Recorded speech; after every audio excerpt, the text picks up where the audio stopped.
మొదలవుతుంది కొత్త కథ కుస్తీ కళ్యాణి. ఈ నెల 29 నుండి సాయంత్రం 6:30 మన సన్ జెమినీలో. అమ్మా, అవునే, మనం ఇక్కడికొచ్చింది వాళ్లతో గొడవలు పడ్డానికి కాదు, అంకితకి తోడుగా ఉండటానికి, తనకు అన్యాయం జరగకుండా చూడ్డానికి. కాని అంత న్యాయంగా లేరు వాళ్ళు. మొన్న కాకి మమ్మల్ని బయటికి గెంటేద్దామని చూసింది. ఇప్పుడు కావేరి కాకికే సపోర్ట్ చేసింది. ఇప్పుడేమో ఇలా జరిగింది. అక్క, నేనుండగా మిమ్మల్ని బయటికి పంపేదెవరు? అంకిత, మేమీ ఇంట్లో ఉన్నా లేకపోయినా ఒకటే.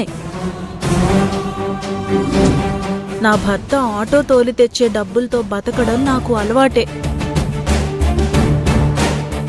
కానీ నువ్వీ గొప్పవాళ్ల మధ్యలో బతకాలంటే డబ్బు కావాలి, పవర్ కావాలి. అది నువ్వు చైర్మన్ అయితేనే పవర్ వస్తుంది. డబ్బు కొండంత అండగా నీ వెనక నిలబడుతుంది. అర్థం చేసుకోమ్మా. పిన్ని, ప్రస్తుతానికి నిర్ణయం జరిగిపోయింది కదా, సైలెంట్గా ఉండండి ప్లీజ్. అనవసరమైన గొడవలు మనకెందుకు? నీ ఇష్టం. నేను నీ మంచి కోసమే చెప్పాను. సరే పిన్ని, ఆలోచిస్తాను.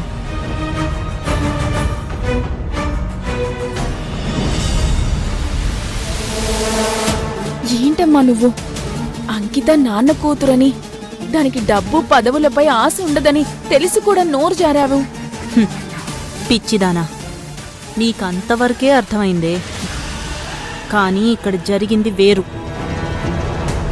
మనిషిని ఆకలి ఎలా నడిపిస్తుందో ఆశ కూడా అలాగే నడిపిస్తుంది. అంకితలో తను చైర్మన్ కావాలి అన్న ఆశ కలిగింది. కానీ తల్లికి మాటిచ్చానని ఆగింది. ఒక్కసారి తను మన దారిలోకి రావాలి, అక్కడి నుంచి ఎలా నడిపించాలో నాకు తెలుసు.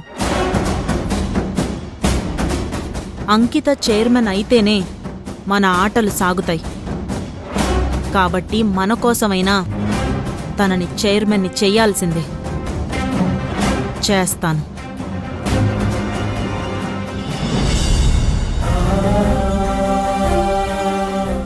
వాళ్ళు అతని దగ్గర చాలా డబ్బు తీసుకున్నారు. ఎందుకు అని అడిగితే చెప్పలేదు. మీరేమైనా అనదలుచుకుంటే నన్ననండి, మా వాళ్ళనంటే నేను ఊరుకోను.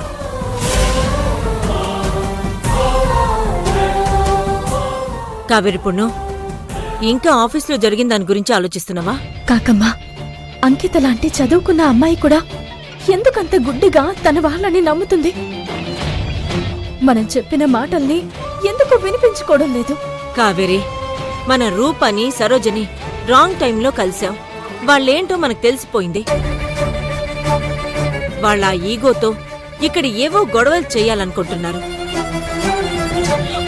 సరే, వాళ్ళ సంగతి కాసేపు వదిలే. నువ్వు ముందు రుక్మిణక్కకు ఫోన్ చేయి, తనని రమ్మను. ఎల్లుండే కదా ముహూర్తం. సరే కాకమ్మా.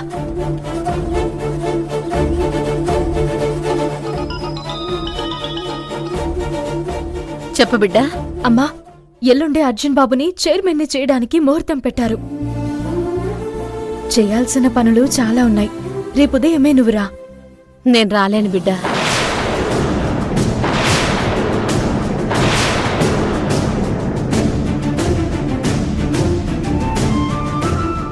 అదేంటమ్మా, నువ్వు రాలేకపోవడం ఏంటి?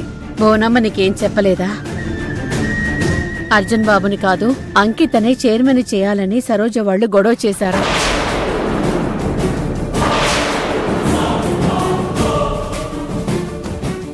ఇప్పుడు అంకిత వచ్చింది. తననే ఈ కంపెనీకి చైర్మన్ని చేయాలి.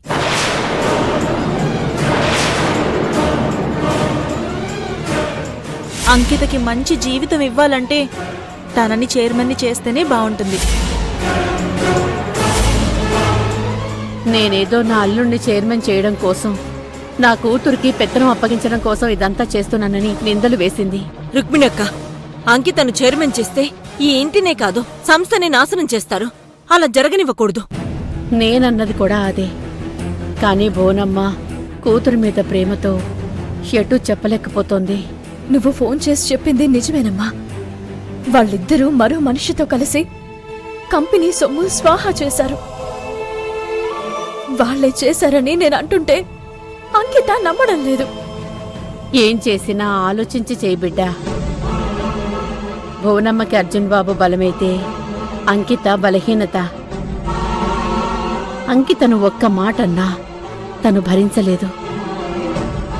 రుక్మిణి అక్క, ఆ ఒక్క బలహీనతను అడ్డు పెట్టుకుని వాళ్ళు మనతో ఆడుకోవాలని చూస్తున్నారు.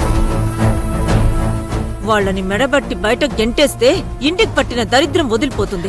కాకి, అలాంటి పని చేస్తే వాళ్ళు భువనమ్మ దగ్గర మరింత సానుభూతి పొందుతారు. జాగ్రత్త బిడ్డా. అది నీ ఇల్లు. దాన్ని ఎలా చక్కదిద్దుకుంటావో నీ ఇష్టం. మన వల్ల తల్లి కొడుకుల మధ్య మనస్పర్ధలు రాకూడదు. అలాగే అమ్మా. అలాగే బిడ్డా. కావేరి పొన్ను, ఇప్పుడేం చేద్దాం? కాకమ్మా, ఇప్పుడు మనమేం చేసినా అత్తయ్య బాధపడుతుంది. ఆ పరిస్థితి రాకుండా వాళ్ళ పని పట్టాలి. కానీ ఎలా? అంకిత తన వాళ్ళు పేదవాళ్ళు కాబట్టి మనం వాళ్ళని హెరాస్ చేస్తున్నాం అనుకుంటుంది. వాళ్ళ బుద్ధి ఎలాంటిదో తనకి చూపించాలి. అప్పుడే తను మనల్ని నమ్ముతుంది. అదంత తేలిక్ కాదు పొన్ను. పట్టపగలే గుళ్ళో దొంగతనం చేసి తనకేం తెలీదని బుకాయించేసింది. వాళ్ళమ్మ తను కలిసి ఆఫీస్ డబ్బులు 10 లక్షలు కొట్టేశారు. అలాంటి వాళ్ళని దొంగలని ఎలా నిరూపిస్తాం? నా దగ్గర ఒక ప్లాన్ ఉంది కాకమ్మా. వాళ్ళ వేలితో వాళ్ళ కన్నే పొడుద్దాం.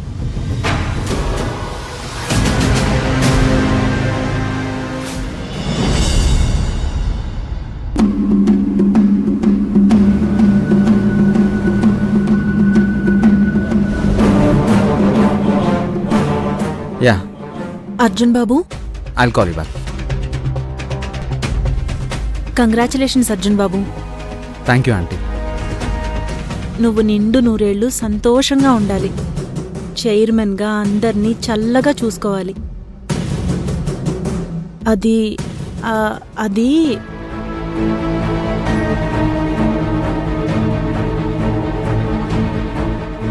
ఏంటి ఆంటీ, ఏం కావాలి?